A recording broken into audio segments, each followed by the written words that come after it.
को एक देश है दुनिया में, एक देश है बंगाल। बंगाल बताए बांग्लादेश भारत से पेट्रोल खरीद रहा है। भारत से पेट्रोल खरीद करके बांग्लादेश 51 रुपया लीटर बेच रहा है। भारत से पेट्रोल खरीद करके बांग्लादेश 51 रुपया लीटर बेच रहा है और भारत देश 18 रुपया 45 पैसा लीटर पेट्रोल खरीद करके कच्चा तेल खरीदा जाता है, रिफाइन होता है, जीएसटी उसमें लगती है और जो टैक्स लगते हैं वो लगने के बाद 18 रुपया 45 पैसा पड़ता है। 18 रुपया 45 पैसे का पेट्रोल मोदी जी 80 रुपया में बेच रहे हैं। भारत से पेट्रोल खरीद करके बांग्लादेश 51 रुपया में अगर बेच रहा है तो हम लोग आपके गांव में इस नाते आए हैं कि देश में जो पेट्रोल और डीजल का दाम बढ़ा है उसको सरकार वापस करे, नहीं तो हम लोग दिल्ली और लखनऊ से तो ये बीजेपी की सरकार को हम वापस बुलाना चाहते हैं। अब तुम सत्ता के काबिल नहीं हो। अगर तुम्हें 18 रुपया 45 पैसा पेट्रोल दे रही है, विदेश से आने पर रिफाइन होने के बाद पड़ता है, तो फिर 80 रुपया क्यों बेच रहे हो? पेट्रोल और डीजल की महंगाई की वजह से किसान परेशान होगा, नौजवान परेशान होगा, महंगाई बढ़ेगी। चाहे वो माननीय बाबू सिंह कुशवाहा जी हों, उनकी पार्टी है जन अधिकार पार्टी, किशोर पटेल उनकी पार्टी अपना दल, जनता क्रांति पार्टी अनिल चौहान, प्रेमचंद प्रजापति राष्ट्रीय भागीदारी पार्टी, मानव समाज पार्टी रामधनी बिन और भारतीय वंचित समाज पार्टी रामकरण कश्यप, हम 8 लोग मिलकर के अब पूरे प्रदेश में हम लोग आज 3000 गांवों में धरना दे रहे हैं। क्योंकि सरकार लॉकडाउन चल रहा है, हम सड़क पर नहीं जा सकते, हम तहसील कचहरी पर नहीं जा सकते, इस नाते हम उत्तर प्रदेश के आज जो 29 तारीख है 3000 गांवों में हम धरना दे रहे हैं। धरने की कड़ी में हम आपके गांव में हैं और ये बताने आए हैं कि यदि 2014 के पहले जब कांग्रेस पार्टी ने पेट्रोल और डीजल का दाम बढ़ाया था तो राजनाथ सिंह, स्मृति ईरानी, मोदी जी, चाहे अमित शाह, ये लोग कचहरी पे सड़क पर आकर के धरना दे रहे थे उसी बात का एहसास कराने के लिए कि अगर तूने भी तेल का दाम बढ़ाया है तो तेल का बढ़ा हुआ कीमत वापस करो मोदी, तब हम मानेंगे कि तुम मर्द हो, तब मैं मानूंगा कि तुम देश के हित में काम करते हो। लेकिन इनकी मंशा, हमारा काम है इनको एहसास कराना। दूसरा हमारा सोच है 2.5 महीने देश के लोगों को काम नहीं करने दिया गया। जब 500 पेशेंट थे कोरोना के, जब 500 पेशेंट कोरोना के थे तो घर से निकलने नहीं दिया। जब 2.5 लाख पेशेंट हो गए तब घर से छूट कर दिया कि जाओ मनमान घूमो। 500 पेशेंट थे तब ट्रेन बस नहीं चलाया, 2.5 लाख पेशेंट हो गए तो ट्रेन बस चलाया। इसी बात को लेकर के हम लोग इनको एहसास कराना चाहते हैं कि अभी कितने दिन तक हमको मारोगे। जो इन्होंने वादा किया, हम बीजेपी को भारतीय झूठ पार्टी कहते हैं। अब बहुत से लोगों को होगा कि झूठ पार्टी क्यों कहते हैं। हम आपसे 3 सवाल करते हैं। भारतीय झूठ पार्टी ने आपसे वादा किया था कि सरकार हमारी बनाओ, हमको वोट दो, हमारी सरकार बन जाएगी तो हम गरीबों 15-15 लाख रुपया तेरे खाते में भिजवा देंगे। बोलो, कहा था कि नहीं कहा था? तब मिला? बोलिए, मिला किसी को? नहीं मिला। तो झूठ हुआ कि नहीं हुआ? दूसरा उन्होंने कहा था कि आए नौजवानों, मेरी सरकार बनाओ, हर साल 2 करोड़ नौकरी हम देंगे। मोदी जी ने कहा था, अमित शाह ने कहा था, राजनाथ सिंह ने कहा था, योगी ने कहा था।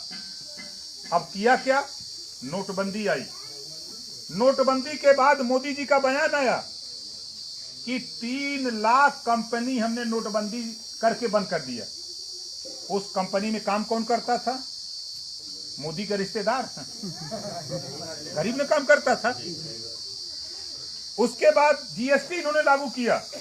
जीएसटी लागू होने के बाद वित्त मंत्री निर्मला सीतारमण जब उनसे सवाल पूछा गया दिल्ली की पार्लियामेंट में, लोकसभा के अंदर, तो निर्मला सीतारमण ने बयान दिया कि 6 लाख कंपनी बंद हो गई नोटबंदी और जीएसटी से, 14 करोड़ लोगों की नौकरी चली गई। 2 करोड़ हर साल देने के बजाय 6 साल में 12 करोड़ होता है और 14 करोड़ ले लिया। तो बताओ झूठ पार्टी हुई कि नहीं हुई? झूठ पार्टी हुई। मोदी जी ने कहा था कि मेरी सरकार बनाओ, हम महंगाई कम कर देंगे। 400 रुपया लगभग गैस सिलेंडर भरा लेते थे आप 2014 के पहले। मोदी जी को प्रधानमंत्री बना दिया, अब तो सस्ता हो गल हुई।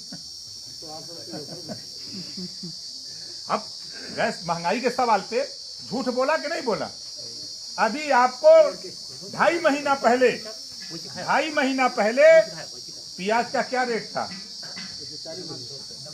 200 रुपया किलो प्याज मोदी जी ने बेचवाया था। जब निर्मला सीतारमण जी से पूछा गया कि देश में प्याज की महंगाई बढ़ी है, तो निर्मला सीतारमण ने कहा कि हम तो प्याज खाती नहीं हूं, तो क्या जाने। बयान दिया इन्होंने। मतलब ऐसे बेतुका बयान बीजेपी के आते हैं, इस नाते इनको हम भारतीय झूठ पार्टी कहते हैं। आरोप लगता है 30 जनवरी को एक कोरोना का पेशेंट मिलता है केरल में। जब केरल में पेशेंट मिलता है तो वो कहां से लड़का आया था? वुहान से, चीन से। अगर वो लड़का चीन से आया तो देश में कोरोना था नहीं, ये अमीर लोग ले आ रहे थे। तो जब जहाज से आ रहा था, यहाँ जितने लोग हम लोग जुटे हैं, आप बताइए इसमें कोई जहाज में बैठा है? नहीं बैठा। तो जहाज में बैठ के आने वाले लोग जो कोरोना ला रहे थे, तो जब 30 जनवरी को मालूम हो गया तो इनको 20 अंतर्राष्ट्रीय एयरपोर्ट हैं।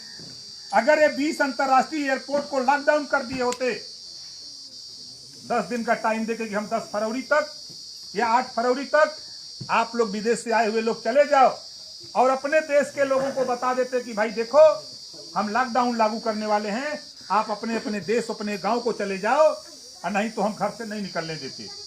आज लोग सड़क पर नहीं मरते, पैदल लोग नहीं चलते, ट्रेन में भूख से नहीं मरते।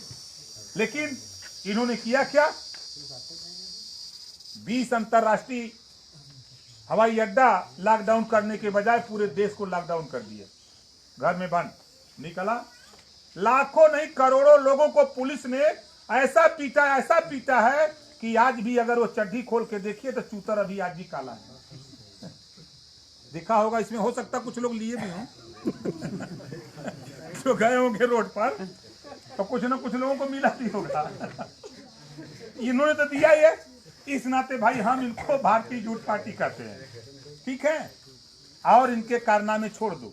अब आप देखो आरटीआई डाला गया कि आपने लॉकडाउन डाला, आप कह रहे हो कि हम एयरपोर्ट पर स्क्रीनिंग कर रहे हैं। तो जब आरटीआई पड़ी तब 15 जनवरी से लेकर 23 मार्च तक 78,04,000 जहाज से लोग भारत एयरपोर्ट पर आए। लगभग 26 लाख लोगों की स्क्रीनिंग जांच होती है और लगभग 83 लाख लोगों की स्क्रीनिंग नहीं होती, जांच नहीं होती है। 83 लाख लोग घूम घूम करके पूरे देश में कोरोना फैला रहे हैं। मोदी जी क्या कह रहे हैं? जमाती आ गए, मुसलमान फैला रहे हैं। अरे मोदी जी, वीजा किसने दिया? 6 साल से तेरी सरकार है। अगर तुम उंगली उठाते हो उधर, एक उंगली उधर उठाते हो तो 4 उंगली तेरे ऊपर इशारा करती है कि 6 साल तेरी सरकार थी। तूने वीजा क्यों दिया? अगर उंगली उठाते हो तो सबसे बड़े दोषी तुम हो। तुमने वीजा क्यों दिया? वीजा निरस्त कर देना चाहिए था। क्यों उंगली उठाते हो? 1.5 महीना हिंदू मुसलमान जमाती के लेके आए कोरोना, चिल्लाता रहा टीवी मीडिया। नतीजा क्या आया? जो राष्ट्रवाद का नारा देते हैं, राष्ट्रवाद क्या है? भौगोलिक, सांस्कृतिक और समाज के प्रति प्रेम, प्यार, यही राष्ट्रवाद है। इन्होंने क्या किया? हिंदू मुसलमान में बांट दिया। बोलो, बांट दिया कि नहीं बांट दिया? हिंदू मुसलमान में नफरत पैदा कर दिया, और नफरत पैदा करके आज वो सियासत की बात करते हैं। हमको आपको हिंदू बनाते हैं। हम हिंदू धर्म के लोगों, हम आपसे पूछता हूं, हिंदू आप हो तो हिंदू आपको मारता क्यों है? एक हिंदू आपको मारता क्यों है? एक हिंदू आपके बेटे को सिपाही क्यों नहीं बनने देता? एक हिंदू आपके बेटे को दरोगा क्यों नहीं बनाता? एक हिंदू आपके हिस्सेदारी क्यों नहीं देता? अगर वो तुझे हिंदू बनाता है तो हिंदू का भी तो अधिकार होना चाहिए कि नहीं होना चाहिए? जब हिस्सेदारी की बात आती है तब क्या कहते हैं, अरे चमार घर हम, ई अरकबंसी हम, धोबी हम, दरकार हम, ई दर्जी हम, साई हम, जुल्हा हम, यह कह के टाल देती। तब हम हिंदू नहीं होते हैं। लेकिन आप देखो, ये मुसलमान का विरोध करते हमको, आपको भड़काते हैं। अभी केरल के मुख्यमंत्री, उनकी बेटी, अभी 20 दिन पहले केरल के मुख्यमंत्री जो हिंदू हैं, उनकी बेटी ने मुसलमान के बेटा से शादी किया।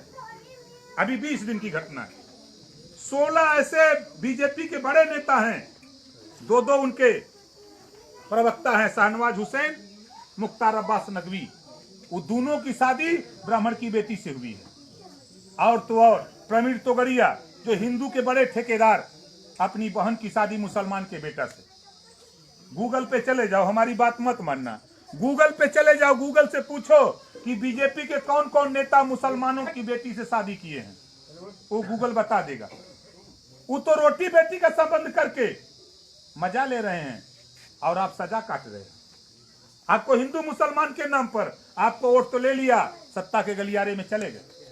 मुसलमान भी भाई कभी कांग्रेस में तो कभी सपा में, इनका भी खूब विकास हुआ जैसे अरकबंसी का हुआ है।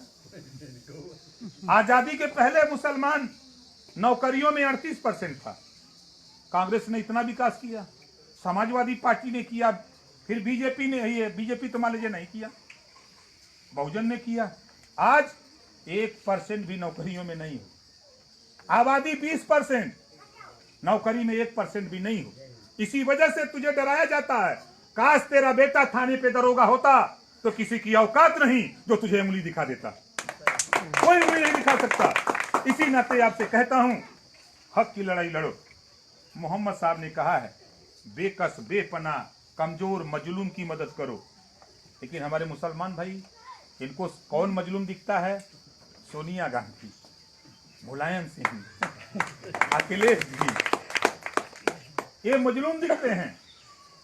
अरे कम से कम आप अगर मोहम्मद साहब को मानते हो तो उनके बताए हुए आदर्श पे चलो, वो जो कहे उसी को मान लो, हमारी बात मत मानो।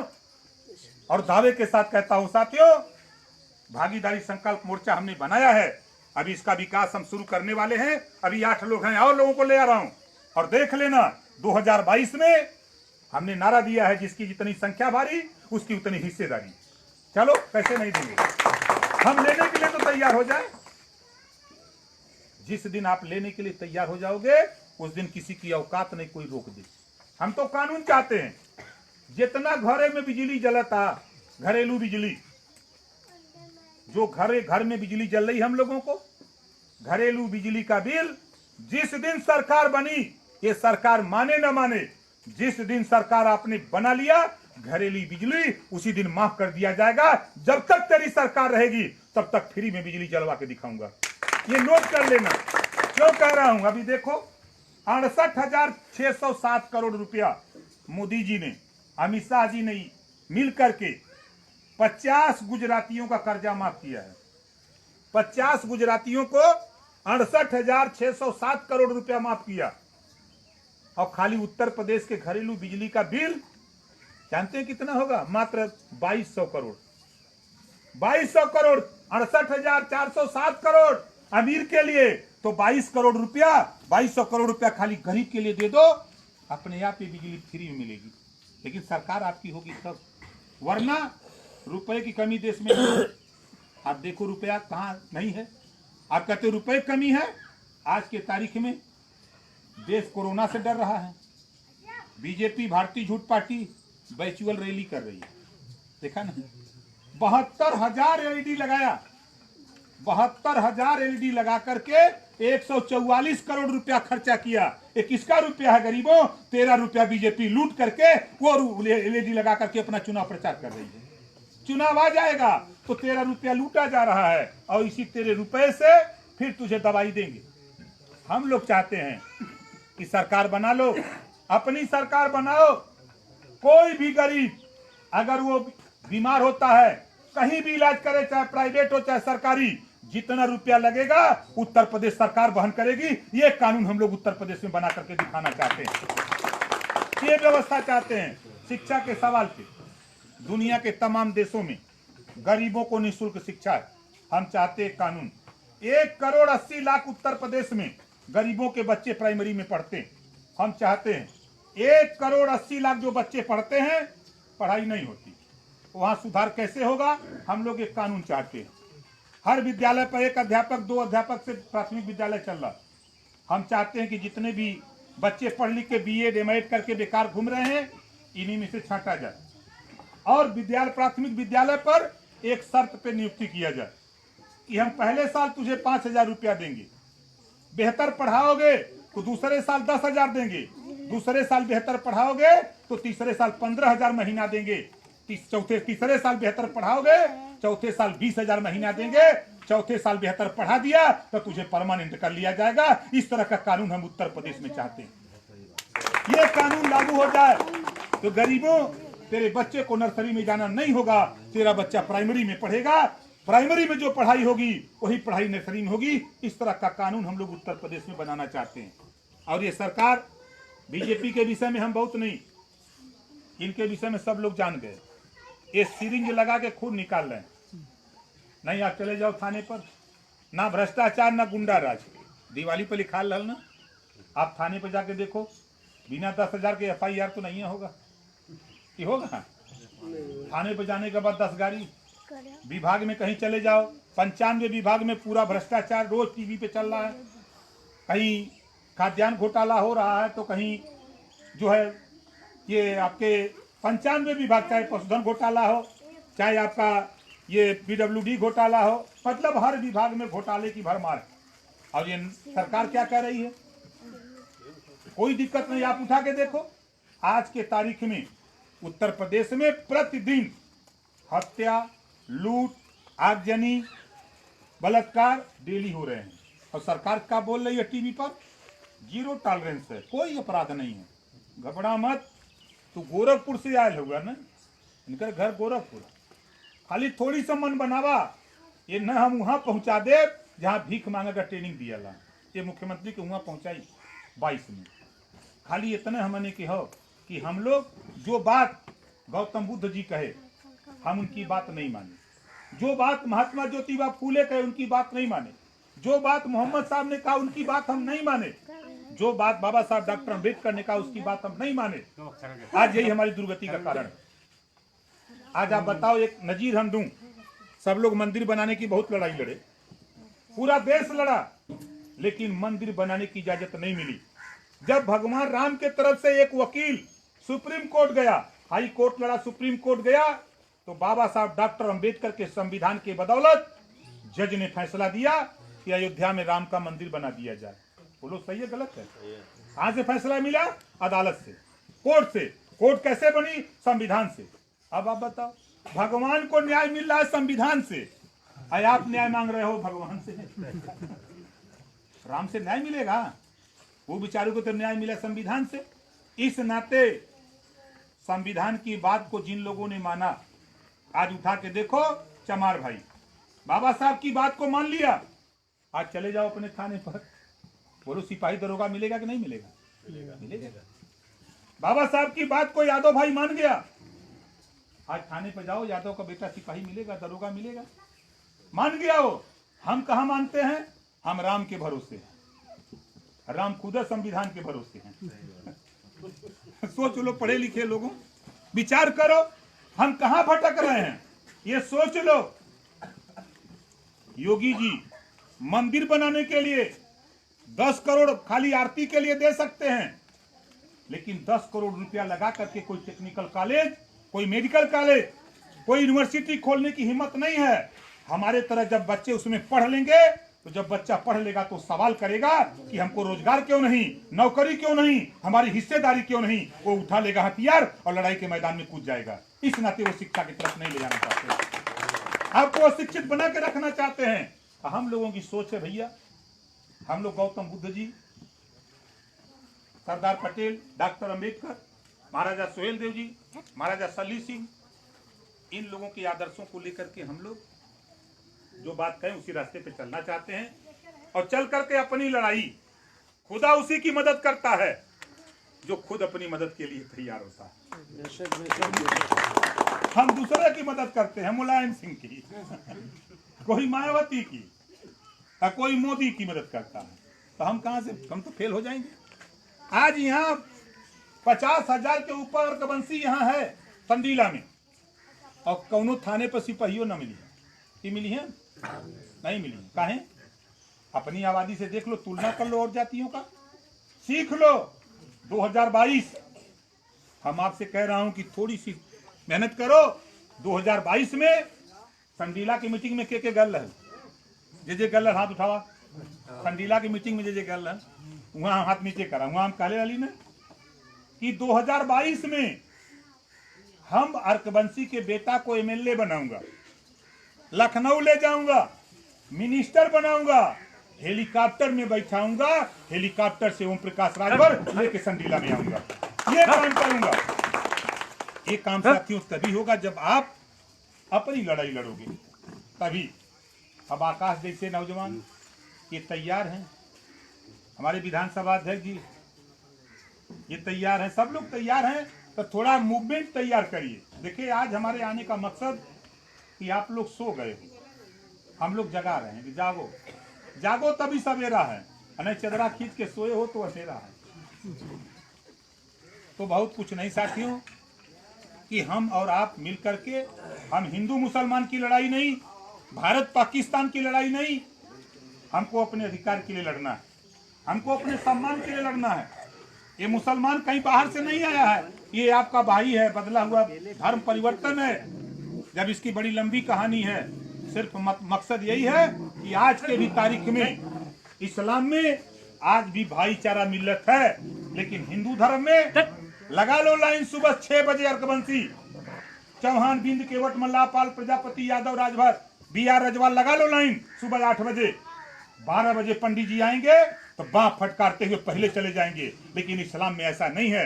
अगर गरीब भी मुसलमान का बेटा सुबह मस्जिद में नमाज पढ़ने के लिए लाइन लगाया है, आगे है, तो करोड़पति भी आएगा तो पीछे खड़ा होकर के वो नमाज पढ़ेगा। ये धर्म में अंतर है, इस नाते लोगों ने इस्लाम को कबूल किया है, इस नाते कबूल किया है। वहाँ एकता है, भाईचारा है, मिल्लत है, लेकिन हमारे यहाँ क्या है, वही ब्राह्मण कहेगा कि हिंदू तुम हो, लेकिन वो अपने को हिंदू नहीं मानता है। ब्राह्मण से पूछो अगर टेस्ट लो कि को भैया तू हिंदू हुआ, तो जूता लेके दौड़ाई थी। 1911 में जब अंग्रेजों ने पूछा कि भाई बताओ हिंदू कौन कौन है, तो ब्राह्मण कहा कि हम हिंदू नहीं हैं, हम लोग हिंदू बने। तो साथियों बड़ी लंबी कहानी है और गर्मी बहुत है ना। लक्ष्य एक है, ये देश में हम आने हई तो हम हनों के हिस्सा मिले के हिस्से की लड़ाई है। इस लड़ाई में आजादी के 73 साल में पहली बार किसी अर्कबंसी के बेटा को प्रदेश अध्यक्ष की कुर्सी पर बैठा करके पूरे देश में अगर दिखाने का कोई काम किया तो ओम प्रकाश राजभर के अलावा कोई माइकला नहीं किया। देश की सियासत में आपको खड़ा कर दिया। अब आपकी मर्जी, आप लड़ो, संघर्ष करो।